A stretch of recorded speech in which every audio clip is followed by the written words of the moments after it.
Praise the lord. మిత్రుడారా, అందరికీ మన ప్రభు అయిన యేసు క్రీస్తు వారి నామంలో వందనాలు తెలియజేస్తున్నాను. దేవుని మహా గొప్ప కృప, ఆయన దయ, మరొక నూతన దినాన్ని దేవుడు మనకు అనుగ్రహించాడు. మనం యాకోబు రాసినటువంటి పత్రికను ధ్యానం చేసుకుంటూ ఉన్నాము.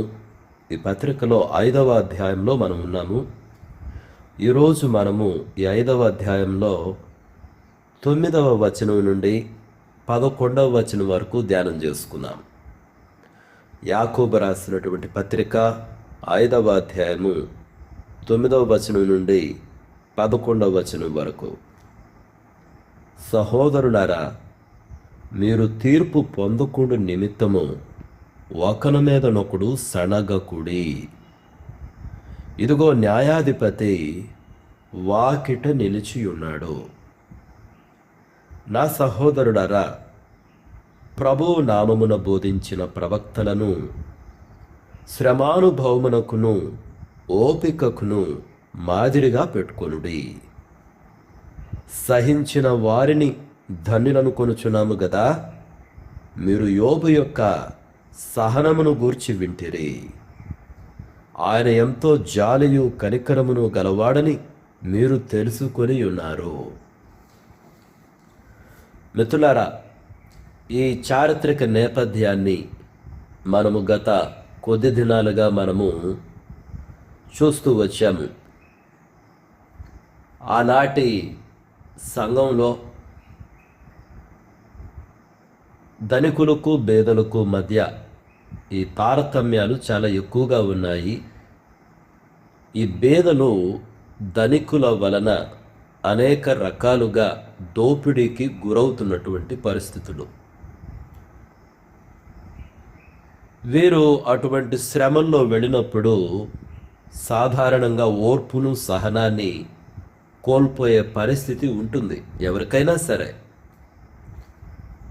అయితే అటువంటి సమయంలో ఈ ఓర్పు సహనాన్ని కోల్పోయి మనకు తెలియకుండానే మన హృదయము చేదైనటువంటిదిగా మారి ఇక సనగటము, గొణగటము, నిందారోపణలు చేయడము అన్నటువంటివి కనిపిస్తూ ఉంటాయి.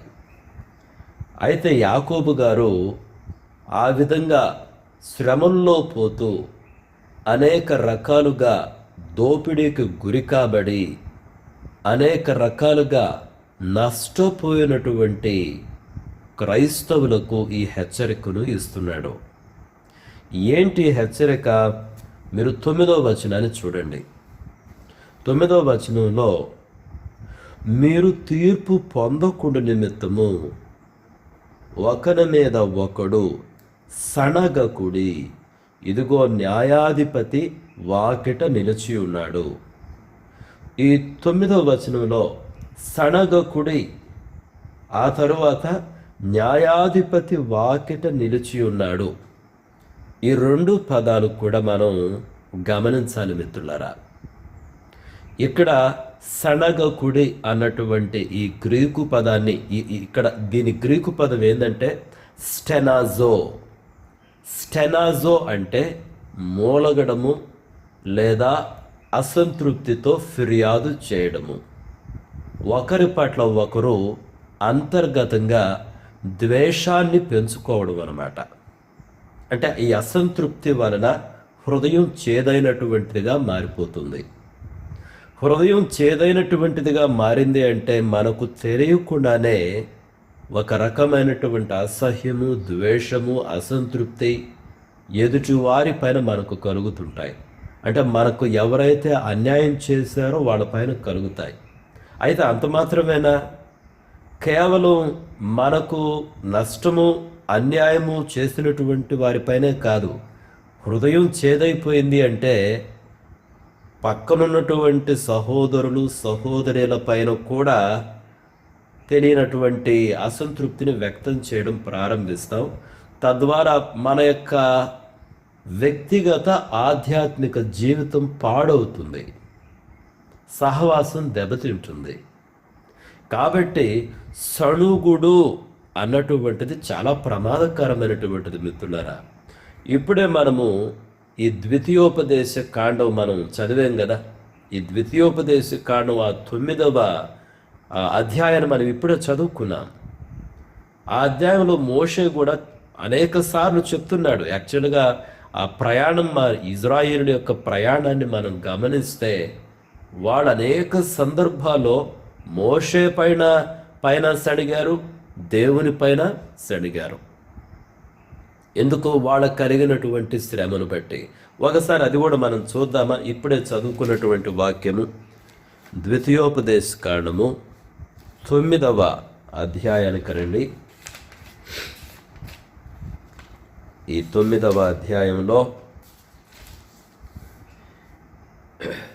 24వ వచనం చూడండి, లేదా 23వ వచనం.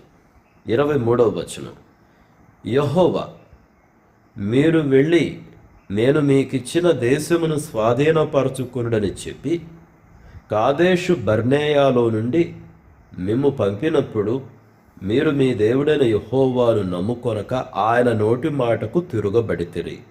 ఆయన మాటను వినలేదు. నేను మిమ్మల్ని ఎరిగిన దినము మొదలుకొని మీరు యెహోవా మీద తిరుగుబాటు చేయుచున్నారు. కాగా నేను మునుపు సాగిలపడినట్లు యెహోవా సన్నిధిని 40 పగళ్ళు 40 రాత్రులు సాగిలపడితిని. యెహోవా మిమ్మును నశింపజేసేదనగా నేను యెహోవాను ప్రార్థించుచు ఇలాగు చెప్పి తిని. కాబట్టి మీరు ఆ మిగిలినటువంటి తర్వాత చదవండి. ఇక్కడ మోషే చెప్పినటువంటి మాట చూడండి, నేను మిమ్మల్ని ఎరిగిన దినము మొదలుకొని మీరు యెహోవా మీద తిరుగుబాటు చేయుచున్నారు. వీళ్ళు యెహోవా మీదే కాదు, వీళ్ళు తిరుగుబాటు చేయటం. మోషే పైన కూడా చాలాసార్లు సణిగారు. మీకు తెలుసు కోరహు ఏం చేశాడు అన్నటువంటిది. కోరహు అతనితో ఉన్నటువంటి కొంతమంది పెద్దలు ఏ రకంగా మోషే పైన అహరోను పైన తిరుగుబాటు చేశారన్నది మీరు గమనించారు. అయితే ఒకసారి మోషే పైన అహరోను మిరియాము కూడా సణగటం ప్రారంభించారు.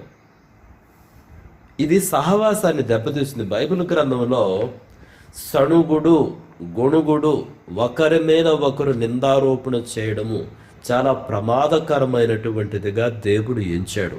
ఎందుకంటే అది సహవాసమును, ఐక్యతను దెబ్బతీస్తుంది. కాబట్టి అందుకని ఇక్కడ యాకోబు గారు ఏం చెప్పారు? ఈ 9వ వచనంలో ఆఖరి భాగం చూడండి. ఇదిగో న్యాయాధిపతి వాకిట నిలిచి ఉన్నాడు. న్యాయాధిపతి ఆయన అంటే ఆయన తీర్పు తీర్చే అవకాశం ఉంది. అదే కదా ఇప్పుడు ద్వితీయోపదేశ కాండం 9వ అధ్యాయంలో మనం చూసింది. మీరు మొదటి నుంచి తిరుగుబాటు చేస్తూ వచ్చారు, యెహోవా దేవుడు మిమ్మును నశింపజేస్తానన్నాడు. కానీ మీ కొరకు నేను 40 పగళ్ళు 40 రాత్రులు మొర్రపెట్టుచూ వచ్చాను. కాబట్టి మిత్రులారా, న్యాయాధిపతి వాకిట నిలిచి ఉన్నాడు. ఈ మాట, ఈ 9వ వచనం చాలా ప్రాముఖ్యమైన మాట. అంటే ఆ మాటలో దాని అర్థం ఏంటి? మీ ప్రతి సణుగుడు, మీ ప్రతి గొణుగుడు, ప్రతి నిందారోపణ దేవుడు వింటున్నాడు. నిన్నటి దినాన నేను మీకు ఒక ప్యాటర్న్ చెప్పాను. ఏంటా ప్యాటర్న్? కయీను హేబెరును చంపాడు. కయీను అనుకోనుండొచ్చు నన్ను ఎవరూ చూడడం లేదని. కానీ వెంటనే దేవుడు మాట్లాడాడు. దేవుడు ఎలా మాట్లాడాడు? వెంటనే దేవుడు చూస్తూనే ఉన్నాడు. మీరు గమనించండి, అక్కడ దావీదు ఊరియాకు అన్యాయం చేశాడు. దావీదు అనుకోని ఉండొచ్చు, నేను ఎవరికి తెలియదులేనని రహస్యంగా చేశానని అనుకోని ఉండొచ్చు. కానీ వెంటనే దేవుడు మాట్లాడాడు, నాతాను ప్రవక్తను పంపించాడు. ఆహాబు నాబోతుని చంపించాడు అతని ద్రాక్ష తోట కొరకు. కానీ ఎవ్వరూ చూడలేదు అని అనుకుని వాళ్ళు ఉండొచ్చు, ఆ భార్యాభర్తలు ఆహాబు, యెజెబెలు. కానీ దేవుడు వెంటనే ఏలియా ప్రవక్తను పంపించడం జరిగింది. మిత్రులారా, అంటే ఈ సందర్భాల్లో మనకు ఏమర్థమవుతుంది? న్యాయాధిపతి వాకిట నిలిచి ఉన్నాడు, ఆయన మీ మాటలు వింటున్నాడు, జాగ్రత్తగా మాట్లాడండి అని చెప్పి యాకోబు గారు ఇక్కడ చెప్తారు. కాబట్టి మీరు తీర్పు పొందకుడు నిమిత్తం ఒకని మీద ఒకడు సనగకుడి. ఈనాటి సంఘాలలోనైనాను సహవాసాల్లోనైనా ఈ సణుగుడు అనేది ఉంది అంటే అది చాలా, అది కుళ్ళుతో సమానం. ఇప్పుడు రస్ట్ పట్టిందనుకోండి, ఐరన్ డోర్స్కి కానీ ఐరన్ గేట్లకు కానీ ఇంట్లో రస్ట్ పట్టడం ప్రారంభించిందంటే ఇంకా ఆ మెటీరియల్, ఆ పదార్థం బలహీనమైపోతుంది, ఒక రోజుకు పొడి పొడిగా మారిపోతుంది. మిత్రులారా, సణుగుడు అన్నటువంటిది రస్ట్ లాంటిది, అది ఒక క్యాన్సర్ లాంటిది అనుకోండి. సహవాసంలో ఉన్నటువంటి మాధుర్యాన్ని దెబ్బతీస్తున్నది. సహవాసం అంటే ఇది కుటుంబ సహవాసం కావచ్చు, ఇద్దరు స్నేహితుల మధ్య స్నేహం కావచ్చు, సంఘములో సహవాసం కావచ్చు, ఏదైనా సరే సణుగుడు అన్నటువంటిది ప్రమాదకరము. 10వ వచనం చూడండి. నా సహోదరులారా, ప్రభు నామమును బోధించిన ప్రవక్తలను శ్రమానుభవమునకును ఓపికకును మాదిరిగా పెట్టుకొనుడి. ఇక్కడ యాకోబు గారు పాత నిబంధన ప్రవక్తలను గురించి మాట్లాడుతున్నాడు. నా సహోదరుడారా, ప్రభువు నామమున బోధించిన ప్రవక్తలను శ్రమానుభవమునకును ఓపికకును మాదిరిగా పెట్టుకొనుడి. అంటే ఏం చెప్తున్నాడు ఇక్కడ యాకోబు గారు? శ్రమలు అన్నటువంటివి కేవలం మీరే కాదు పోతుంది. నిజమే, మీరు దోపిడీకి గురిగా పడుతున్నారు. ఈ ధనవంతులు, అధికారులు అనేక రకములుగా మీకు శ్రమలను కలిగిస్తున్నారు, నిజమే. అయితే ఒక విషయం గుర్తుపెట్టుకోండి, అనేక రకాలైనటువంటి శ్రమలలో విశ్వాసులు వెళ్ళుట అన్నటువంటిది ఇది క్రొత్తేమీ కాదు. మీకు బోధించినటువంటి ప్రవక్తలను ఒకసారి జ్ఞాపకం చేసుకోండి. వాళ్ళు కూడా శ్రమల్లో వెళ్ళారు, కానీ శ్రమలలో వెళ్ళినప్పుడు వాళ్ళు ఎలా ప్రవర్తించారు? అందుకనే శ్రమానుభవమునకును ఓపికకును మాదిరిగా పెట్టుకున్నది. ఓపిక, ఇక్కడ ఓపిక అంటే దీని గ్రీకు పదము మక్రోతుమియా. అంటే ఇది దీర్ఘశాంతం అన్నమాట. మనుషుల పట్ల లేదా పరిస్థితుల పట్ల ఓర్పు కలిగి ఉండడం. మక్రోతుమియా అంటే దీర్ఘశాంతం కలిగినటువంటి వారిగా ఉన్నారు. మిత్రులారా, చాలాసార్లు ఈ కష్టాల్లో పోయినప్పుడు కష్టాలను ఇంకా తీవ్రతరం చేసేది ఏంటంటే మన యొక్క అసహనము, మన సడుగుడు, మన గొణుగుడు, మన రియాక్షన్. ఇప్పుడు శ్రమ ఉంది ఆల్రెడీ, ఆ శ్రమని ఇంకా మనం జటిలం చేస్తాం. ఏదో సమస్య ఉంది, ఏదో కష్టం ఉంది, మనం ఏం చేస్తామంటే ఆ సమస్యను సాల్వ్ చేయడానికి బదులు, ఆ సమస్యను నిర్వీర్యం చేయడానికి బదులు మన యొక్క విచిత్రమైన ప్రవర్తనతోటి, మన అసహనంతో, మన కోపంతో మనం సమస్యను ఇంకా జటిలం చేస్తాము, సమస్యను ఇంకా సమస్యాత్మకంగా మారుస్తాము. అయితే మిత్రులారా, ఓపిక, మౌనంగా ఉండండి. అసలు మాట్లాడడం చేతగాకపోతే మౌనంగా ఉండండి. విపరీతమైన కోపం వస్తే మౌనంగా ఉండండి, అసలు మాట్లాడొద్దు. కేవలం మోకరించండి.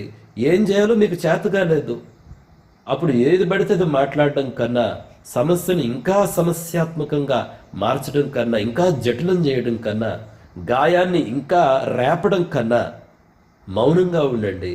అదే మక్రోతుమి అంటే దీర్ఘశాంతము.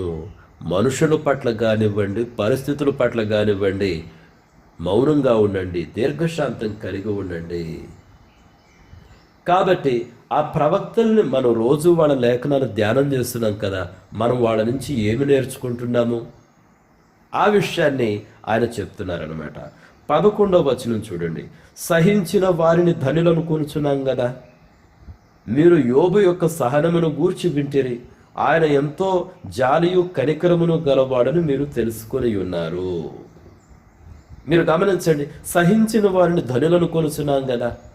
కాబట్టి ప్రవక్తలలో మనము మెచ్చుకుంటున్నటువంటి విషయాలు ఏంటి? వాళ్ళు ఎలా ఓర్చుకున్నారో చూడండి, నష్టముని ఎలా భరించారో చూడండి, కష్టములో నష్టములో వారి వ్యక్తిత్వాన్ని కానీ భక్తిని కానీ ఏ విధంగా కోల్పోలేదో చూడండి అని చెప్పి మనం సండే స్కూల్లో పిల్లలకు చెప్తాము, ప్రతి ఆదివారం మెసేజ్లు ఇస్తాము. అంటే వాళ్ళలో ఉన్నటువంటి ఆ సుగుణాలను మనం అప్రిషియేట్ చేస్తున్నాం కదా. కాబట్టి ఆ ప్రవక్తల వల్లే మనం కూడా ప్రవర్తిద్దాము. అయితే మిత్రులారా, ఒకటి గమనించండి, మనం చాలాసార్లు యోబు గురించి మాట్లాడినప్పుడు యోబు గ్రంథం చివరకు వచ్చేసరికి దేవుడు యోబుని ఎలా దీవించాడని మాట్లాడతాం, ఇంకా యోబు గురించే మాట్లాడుతూ ఉంటాం. కానీ ఈ 11వ వచనాన్ని ఎలా ఎండ చేశాడు చూసారా యాకోబు గారు? చూడండి, ఆయన ఎంతో జాలియు కనికరమును గలవాడని మీరు తెలుసుకొని ఉన్నారు. ఇక్కడ ఆయన ఎంతో జాలియు కనికరము గలవాడని మీరు తెలుసుకొని ఉన్నారు. ఎవరు ఆయనంటే? దేవుడు. దేవుడు జాలియు కనికరమును గలవాడని మీరు తెలుసుకొని ఉన్నారు. కాబట్టే మీరు చూస్తే యోబు గ్రంథం చివరికి ఆ 42వ అధ్యాయానికి వచ్చేసరికి మనం చూస్తాము, దేవుడు యోబును రెండింతలుగా దీవిస్తూ ఉన్నాడు. మొదట అతను ఉన్నటువంటి స్థితి కంటే ఇంకా ఉన్నతమైన స్థితిని ఇచ్చాడు. ఒక పీరియడ్ ఆఫ్ టైంలో యోబు కష్టాల్లో వెళ్ళాడు, ఆరోగ్యాన్ని కోల్పోయాడు, పిల్లలను కోల్పోయాడు, ఆస్తిపాస్తులను కోల్పోయాడు, దయనీయమైనటువంటి స్థితే. కానీ చివరికి వచ్చేసరికి నిజముగా దేవుడు అతనిని ఆదరించాడు, రెండింతలుగా దీవించాడు. అందులో మనం ఏం అర్థం చేసుకోగలము? దేవుడు జాలియు కనికరము గలవాడు. మనము చాలాసార్లు దేవుని యొక్క జాలి, దేవుని యొక్క కనికరం గురించి మాట్లాడడం కన్నా మనం ఎక్కువగా యోబు ఎంత నీతిమంతుడో చూడండి, యోబు ఎలా దీవించబడ్డాడో చూడండి. నిజమే, యోబు భక్తిపరుడే, యోబు దీవించబడ్డాడు. కానీ అక్కడ మనం గమనించాల్సింది ఏంటంటే, ఒక శ్రమలో వెళ్ళిన తర్వాత దేవుడు మనల్ని నాశనం చేయాలనుకోడు. Our god is not a god who takes pleasure in destroying us. మనలను నాశనము చేయటే సంతోషమని ఆయన అనుకోడు మిత్రులారా. ఆయన కనికరం కలిగినటువంటి వాడు, జాలి కలిగినటువంటి వాడు. అదే విషయాన్ని ఇక్కడ యాకోబు గారు తెలియజేస్తున్నారు. ఓ విశ్వాసులారా, నిజమే, మీరు కష్టాల్లో పోతున్నారు, నష్టాల్లో పోతున్నారు, దోపిడీకి గురవుతున్నారు. నిజమే, ఇది ఒకరోజు కాదు, 2 రోజులు కాదు, దీర్ఘకాలికంగా ఈ దోపిడీ జరుగుతున్నది నిజమే. అయితే ఒక విషయం చూడండి, దేవుడు జాలి గలవాడు, కనికరం గలవాడు, మిమ్ములను ఆయన తప్పకుండా పునరుద్ధరిస్తాడు అని తెలియజేస్తున్నాడు. మిత్రులారా, ఈ 3 వచనాలలో ఉన్నటువంటి సత్యాలను మనము కొంతమంది బైబిల్లో ఉన్నటువంటి ప్రవక్తల జీవితాల్లో మనం చూడొచ్చు. ఉదాహరణకు ఇర్మియా గురించి ఆలోచన చేయండి. ప్రవక్త అయినటువంటి ఇర్మియా గ్రంథంలో ఇవన్నీ వ్రాయబడి ఉన్నాయి. ఎన్నో అవమానాలు, ఎన్నో కొరడా దెబ్బలు, బందీ గృహంలో కూడా ఆయన వేయబడ్డాడు. ఇర్మియా గ్రంథంలో ఈయన యాక్చువల్గా చాలామంది రాజుల కాలంలో జీవించాడండి. యోషియా కాలంలో జీవించాడు, యెహోయాకీను, సిద్కియా, ఈ విధంగా అనేక మంది రాజుల కాలాలలో ఈయన ఒక ప్రవక్తగా ఉన్నాడు. అయితే ఈయన పడినటువంటి ఆ శ్రమల గురించి ఒకసారి చూద్దాం. ఇర్మియా గ్రంథం 37వ అధ్యాయానికి రండి. ఇర్మియా గ్రంథము 37వ అధ్యాయము. ఇది సిద్కియా దినాలలో ఏం జరిగిందో చూడండి.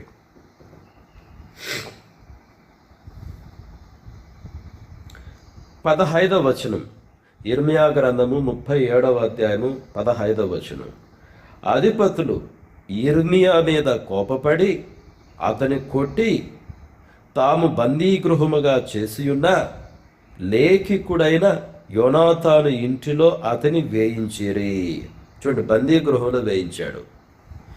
ఇర్మియా చెరసాల గోతిలో వేయబడి అక్కడ అనేక దినములు ఉండెను. చెరసాల గోతిలో వేయబడ్డాడు. చూడండి, అక్కడ అనేక దినాలున్నాడు. పిమ్మట రాజైన సిద్కియా అతని రప్పించుటకు వర్తమానం పంపి అతని తన ఇంటికి పిలిపించి, యెహోవా యొద్ద నుండి ఏ మాటైనను వచ్చెనా అని అడుగగా, ఇర్మియా, నీవు బబులోను రాజు చేతికి అప్పగింపబడదవను మాట వచ్చెననెను. మరియు ఇర్మియా రాజైన సిద్కియాతో ఇట్లనెను. ఈ సిద్కియా యూదా రాజులో ఆఖరువాడు మిత్రులారా. యూదా రాజులలో ఇతను ఆఖరువాడు. 18వ వచనం చదువుతున్నాను చూడండి.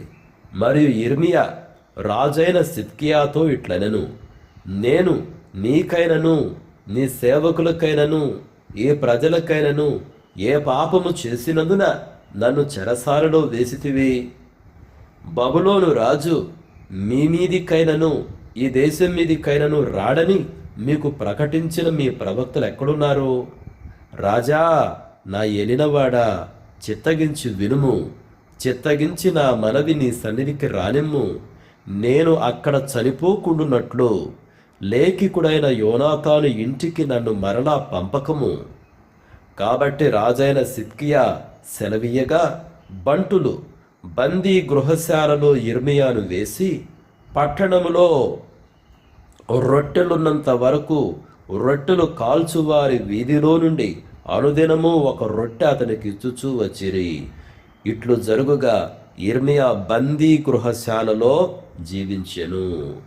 మీరు చూడండి ఇర్మియా వెళ్ళినటువంటి కష్టాలు. ఎందుకు ఇర్మియాకి ఇంత కష్టం వచ్చిందంటే అతడు సత్యాన్ని ప్రవచించాడు. దేవుని దగ్గర నుంచి వచ్చిన మాటను చెప్పినందుకు ఈ కష్టం. మిగిలిన ప్రవక్తలు ఏం చెప్తున్నారు? బబులోను రాజు నిన్నేమీ చెయ్యలే, నీకే విజయము అనే అబద్ధాలను వాళ్ళు ప్రవచిస్తున్నారు. కానీ ఇర్మియా మాత్రం దేవునికి భయపడి సత్యాన్ని ప్రవచించినందుకు ఈ కష్టాలు ఇర్మియాకి. ఈ లేఖికుడైన యోనాతాను ఇంటిలో అతని ఒక చెరసాల గోతిలో వేయబడ్డాడంట. అనేక దినాలు ఉన్నాడంట. ఆ తర్వాత ఆయన అడుగుతున్నాడు, ఆయన అసలు బతిమలాడుతున్నాడు. చూడండి ఏమని చెప్తున్నాడు 20వ వచనంలో, నేను అక్కడ చనిపోకుండానట్లు లేఖికుడైన యోనాతాను ఇంటికి మరలా నన్ను పంపకము. చూడండి ఇర్మియా అడుగుతున్నాడు, నేను చచ్చిపోతాను అక్కడ, నన్ను దయచేసి అక్కడ ఒక పంపొద్దు, ఆ చెరసాల గోతులు వేయవద్దు. అప్పుడేం చేశాడు? బందీ గృహశాలలో ఇర్మియాను పెట్టించడం జరిగింది. బందీ గృహశాలలో ఇర్మియాను పెట్టించారు మిత్రులారా. అదేవిధంగా మీరు 38వ అధ్యాయం చూడండి. 38వ అధ్యాయంలో 6వ వచనం చూడండి. వారు ఇర్మియాను పట్టుకొని కారాగృహములోనున్న రాజకుమారుడగు మల్కియా గోతిలోనికి దింపిరి. మల్కియా గోతిలోనికి దింపారంట. అందులోనికి ఇర్మియాను త్రాళ్లతో దింపినప్పుడు ఆ గోతిలో నీళ్లు లేవు, బురద మాత్రమే ఉండెను. ఆ బురదలో ఇర్మియా దిగబడెను. ఎంత భయంకరం! ఇర్మియా ప్రవక్త అనే మళ్ళా ఇప్పుడు వేరే దాంట్లో వేశారు. అది బురదతో నిండి ఉన్న గొయ్యి అనమాట. దాంట్లో దిగబడిపోయే విధంగా వేశాడు. ఇర్మియా చాలా భయంకరమైనటువంటి కష్టాలను అనుభవించాడు మిత్రులారా. ఆ తర్వాత మరి ఇర్మియా మరణం గురించి మనకు స్పష్టంగా లేఖనాల్లో వ్రాయబడలేదు, కానీ యూదుల యొక్క సంప్రదాయాన్ని బట్టి, అదేవిధంగా అపోక్రిఫా ఇటువంటి కొన్ని గ్రంథాలు ఉండే కదా, ఈ గ్రంథాలను బట్టి ఇర్మియా తర్వాత ఏమంటే వాళ్ళు ఐగుప్తుకు తీసుకుని పోబడ్డాడు. ఇర్మియా యాక్చువల్గా ఐగుప్తుకు తీసుకెళ్లారు. మీరు 43వ అధ్యాయానికి రండి. ఈ బబులోను రాజు వచ్చి ఈ సిద్కియాను ఓడించిన తరువాత ఇర్మియాను ఐగుప్తు దేశాన్ని తీసుకుపోయారు. చూడండి 43వ అధ్యాయంలో 43వ అధ్యాయము 5 నుంచి నేను చదువుతున్నాను. 5వ వచనం నుంచి. మరియు కారేహ కుమారుడైన యోహానాను సేనల అధిపతులందరూ యెహోవా మాట వినని వారై, చూడండి యెహోవా మాట వినని వారై యూదా దేశములో నివసించుటకు తాము తరిమివేయబడిన ఆయా ప్రదేశముల నుండి తిరిగి వచ్చిన యూదుల శేషమును, అనగా రాజ దేహ సంరక్షకుల అధిపతియగు నెబూజరదాను, షాఫాను కుమారుడైన అహీకాము కుమారుడగు గెదల్యాకు అప్పగించిన పురుషులను, స్త్రీలను, పిల్లలను, రాజకుమార్తెలను ప్రవక్తయగు ఇర్మియాను, ఆ మాట గమనించండి, ప్రవక్తయగు ఇర్మియాను నేరియా కుమారుడగ బారూకును తోడుకొని పోయి ఐగుప్తు దేశములో ప్రవేశించిరి. ఐగుప్తు దేశంలో తహపనేసు అనే ప్రాంతానికి వచ్చారు. అందుకే 7వ వచనం మీరు చూస్తారు, వారు తహపనేసుకు రాగా యెహోవా వాక్కు తహపనేసులో ఇర్మియాకు ప్రత్యక్షమై ఇలాగూ సెలవిచ్చాను.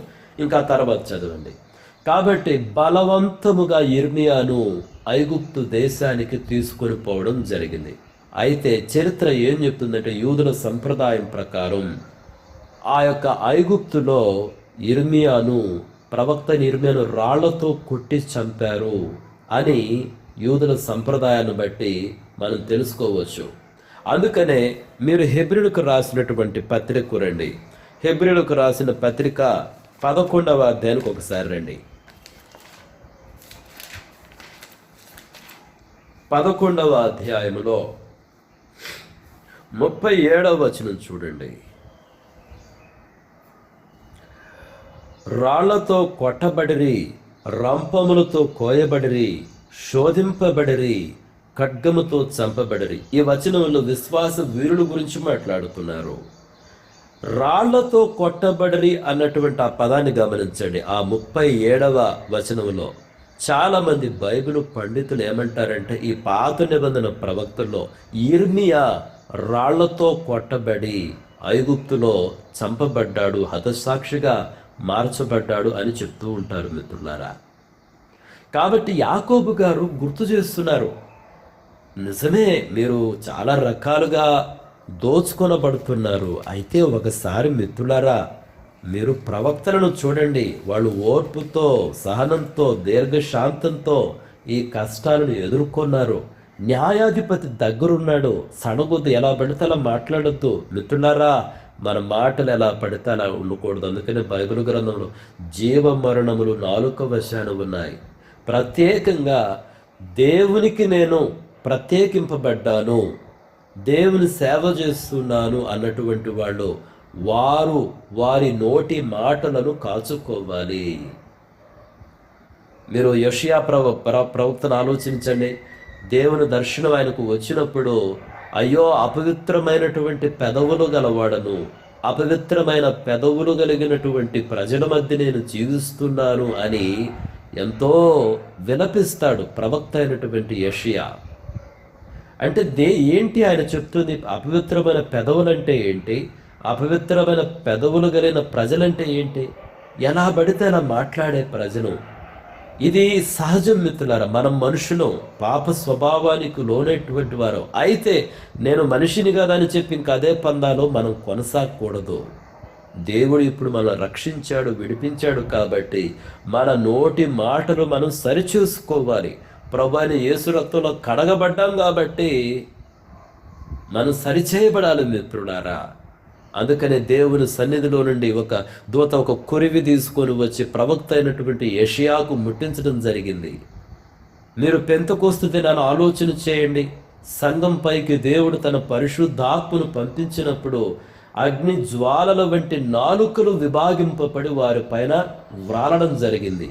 అంటే దేవుడు మన శరీరములో ముట్టినటువంటి మొట్టమొదటి అవయవం నాలుకే. మన నాలుకలను మార్చాలనుకున్నాడు దేవుడు. ఆ పెంతెకోస్తు దినం అద్భుతంలో గొప్ప సత్యం ఉంది. మొదట మారాల్సింది మన నాలుక, అంటే మన నోటి మాట. చాలాసార్లు మన మాటలు సరిగ్గా లేవు మిత్రులారా. దేవుడు చూస్తున్నాడు. ఎవరైనా సరే చూడండి, ఎవరైనా సరే నేను దేవుని కొరకు బ్రతకాలి అనుకుంటే వారు తమ నోటి మాటలను జాగ్రత్త చేసుకోవాలి. ఆ నోటి మాటలు ప్లస్ క్రియలు, ఈ రెండు కూడా చక్కగా ప్రత్యేకింపబడినటువంటివిగా, పరిశుద్ధమైనటువంటివిగా ఉండాలి. అంటే పరిశుద్ధమైన మాటలు, పరిశుద్ధమైన క్రియలు. అది ఒక పాత్ర. ఈ పాత్ర పవిత్రమైన పాత్రగా దేవునికి ఉండాలి. కాబట్టి ఇర్మియా యొక్క కష్టాలు చూడండి మిత్రులు. ప్రవక్తనే యెషయానంతే. మీరు ఏలియా ప్రవక్త గురించి ఆలోచించండి. యెజబెలు, ఆహాబు భార్య అయినటువంటి యెజబెలు ఏలియా ప్రవక్తను చంపాలనుకున్నప్పుడు ఏలియా పారిపోతాడు కదా. అసలు మరణించటమే నాకు మేలు అనుకుంటాడు కదా. బయలు ప్రవక్తలు అంతమందిని చంపినటువంటి ఏలియాను గడగడలాడించింది. అంటే ప్రవక్తలు ఆ విధంగా బెదిరించారు, భయపెట్టారు. యోగు గురించి ఆలోచన చేయండి, యోసేపు గురించి ఆలోచన చేయండి. ఎన్ని రకాలుగా ఆ భక్తుడైనటువంటి యోసేపు ఇబ్బంది పడ్డాడు, భక్తుడైన యోబు ఇబ్బంది పడ్డాడు. మోషే గురించి మనం ఇప్పటికే చూసి ఎన్నోసార్లు ఆయన పైన సడుక్కున్నారు. కానీ వాళ్ళందరూ కూడా ఓపికతో, సహనంతో కనిపెట్టుకొని ఉన్నారు మిత్రులారా. అదే ఇక్కడ చెప్తున్నాడు. మీరు ఓపికకు మాదిరిగా వారిని పెట్టుకోండి. ఆ 10వ వచనం ఆఖరిలో సహించిన వారిని ధన్యులు అనుకుంటున్నాం కదా. కాబట్టి మనం కూడా సహించాలి. అయితే ఆ 11వ వచనం కంక్లూషన్ చూడండి. ఆయన ఎంతో జాలియు కనికరము గలవాడు. అంటే దేవుడు మీ ఎడల జాలి లేదా జాలి చూపించటం లేదని, కనికరం చూపించటం లేదని, దేవుడు మా కష్టాలను చూడడం లేదా అని అనుకోవద్దు. దేవుడు ఎంతో జాలియు కనికరం గలవాడు, ఆయన న్యాయాధిపతి అయినప్పటికీ. కాబట్టి మిత్రులారా, మనం ఏ విధంగా ప్రవర్తించాలి కష్టాలలో, శ్రమల్లో? చార్ల్స్ స్పర్జన్ గారు అన్నటువంటి ఒక మాట నేను మీకు చెప్తాను చూడండి. దేవుడు ఒక ఉద్దేశం లేకుండా తన బిడ్డల జీవితాల్లోకి శ్రమలను అనుమతించడు. ఆయన మనల్ని పాడు చేయడానికి కాదు, మనలోని బంగారాన్ని శుద్ధి చేయడానికే శ్రమల కొలిమి గుండా నడిపిస్తాడు. ఎంత చక్కటి మాట కదా! ఈ మాట చార్ల్స్ స్పర్జన్ గారు ఆయన చెప్పినటువంటి మాట అని ఈ యొక్క మాటలు వినికిడిలో ఉన్నాయి. చూడండి, ఆయన మనల్ని పాడు చేయడానికి కాదు, మనలోని బంగారాన్ని శుద్ధి చేయడానికే శ్రమల కొలిమి గుండా నడిపిస్తాడు. ఈ మాటను గ్రహించడానికి కావలసిన కృపను దేవుడు మనలో ప్రతి ఒక్కరికి అనుగ్రహించాలని కోరుకుంటూ ముగిస్తున్నాను. May God bless each one of you. Thank you.